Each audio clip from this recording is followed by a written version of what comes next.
മുൻകാലങ്ങളിൽ അടിപിടിയടക്കം ഗുണ്ടാക്കേസുകളിൽ ഉൾപ്പെടുകയും റൌഡി ലിസ്റ്റിലും ഉൾപ്പെട്ട ക്രിമിനലുകളാണ് തിരുനാവായയിൽ പൊതുനിരത്തിൽ പരസ്പരം ഏറ്റുമുട്ടിയിരുന്നത്.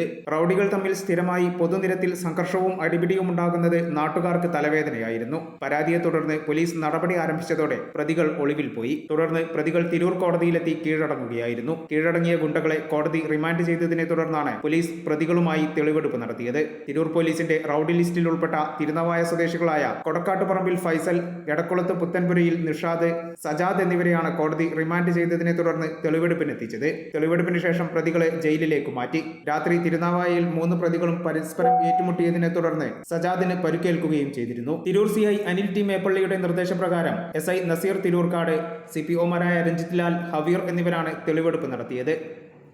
ഈ ചാനൽ ന്യൂസ്, തിരൂർ.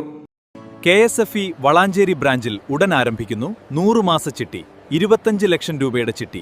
വീട് പണിയാൻ, ബിസിനസ്സിന് എല്ലാത്തിനും അനുയോജ്യം. വളാഞ്ചേരി ബ്രാഞ്ചുമായി ഉടൻ ബന്ധപ്പെടുക.